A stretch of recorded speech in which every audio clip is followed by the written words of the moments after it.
Okay, we are moments away from Abraham Lincoln's speech. And I am here to show you how we got here.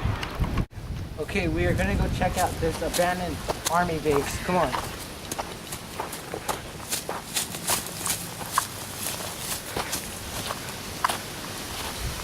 As you can see, it's an army base, but it's abandoned, so I think we should go check it out.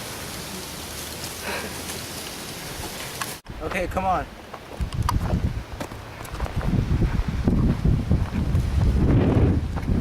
Stop. You're not supposed to be here. Okay. What was that? Dude, what was that? What was that? I don't know. What? Oh my gosh, we just got hit by a cannon strike. My cameraman is dead. There's a Union soldier guy that's helping us. He doesn't have no pulse.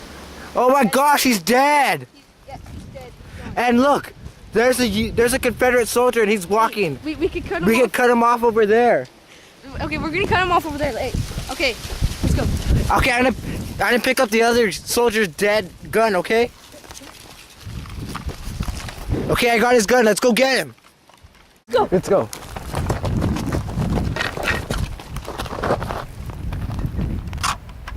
We cut off the Confederate soldier. We're gonna snipe him.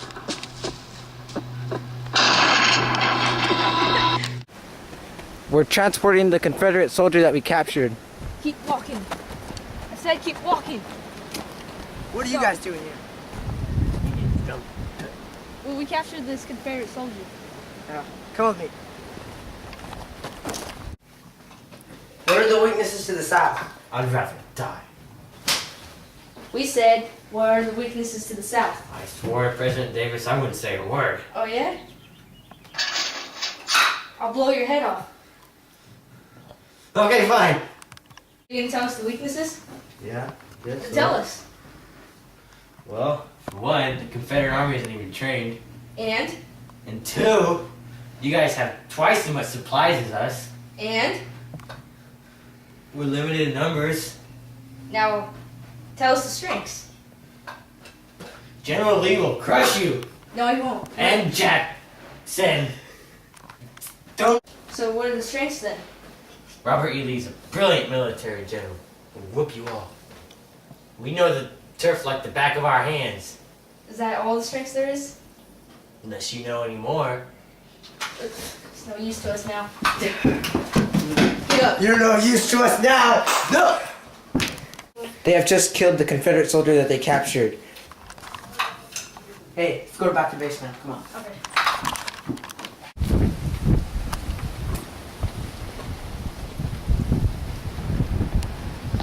Hey, you have to get the camera out of here. We're gonna discuss our strategy. Oh, okay. Yeah, This isn't the end. I managed to hide, and they won't find me. Okay, see, this is our strategy here. They're gonna go right here, and that's where we're gonna go for the ambush. So, our only strength is really we have more supplies and we can reload faster and our weapons are better. Yeah, our weapons are way too better. They take a whole bunch of time to reload. And the only thing we need to work on is our leadership with our generals and stuff, right? Yeah, but this is pretty good general Okay. stuff right here. I think this is gonna work out. Yeah, this is gonna work out. Alright, let's go back to base. Yes, they didn't see me. I'll just take the other way.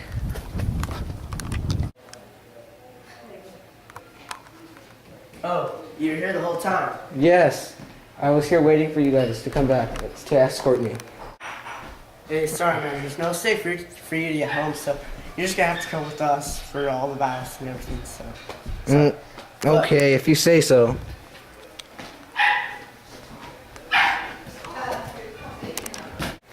Hey, it's not safe outside, so let's go in here. So, hey, how's your family? Because don't you make all the money? How's your wife going to provide for the family? Well, she's taking care of the farm, and I send her money. The money that I do make, at least. Well, how do you make money? You just started in the war. You're paid in advance? Yes. It's actually like a yearly salary. Oh, well, come here. Gotta discuss the future. 2 years later. Some of the battles I witnessed while on my way back to the north was the first Bull Run battle, which the Confederates proved their strength. Then there was a second Bull Run, which we were forced to retreat to Washington.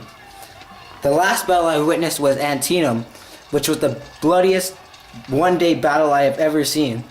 There was a casualty level of 23,000 men. While being escorted back, I also heard of this new battle that was going on called in a town of Vicksburg. I think we are going to win. You can see the journey here was rough and long and hard, but we made it, and we have extra time to ask the soldiers some questions. Soldiers, if you will. So you were gonna ask us some questions, but make sure it's a good question because we only have time for one question. Okay, let me think about this. Okay, so what were the uniforms that the soldiers on both sides wore during the war? And he's gonna ask the question, or answer the question. The Union wore dark blue, like navy blue, kind of like this. Or it was like really dark, so it was almost like black. And the Confederate, they wore like really light blue, and sometimes it's gray. Sometimes they just fought in their casual wear because they didn't have any uniforms. And yeah, that's mainly what it's about. Okay, thank you for your time, guys. Now is Abraham Lincoln with his address from Gettysburg. Yeah!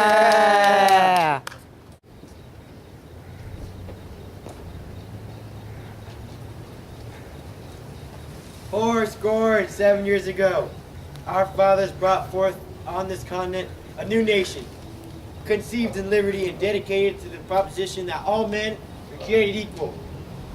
Now we are engaged in a great civil war, testing whether that nations, or any nation, so conceived and so dedicated, can long endure. We are met on a great battlefield of that war. We have come to dedicate a portion of that field as a final resting place for those who have graved their lives, that that nation might live. It is altogether fitting and proper that we should do this. But in a larger sense, we cannot delegate. We cannot concentrate. We cannot hollow this ground. The brave men, living and dead, who struggled here have consecrated it far above poor power to add or detract. This world would be a little note, nor long remember what we say here, but it can never forget what they did here. It is for us, the living, rather to be dedicated here to the unfinished work which they who fought here have thus for so nobly advanced. It is rather for us to be here dedicated to the great task remaining before us, that from these honored dead we take increased devotion to that cause for which they gave the last full measure of devotion, that we here highly resolve that these dead shall not have died in vain. This nation, under God, shall have a birth of freedom, and that government of the people, by the people, and for the people, shall not perish from this earth.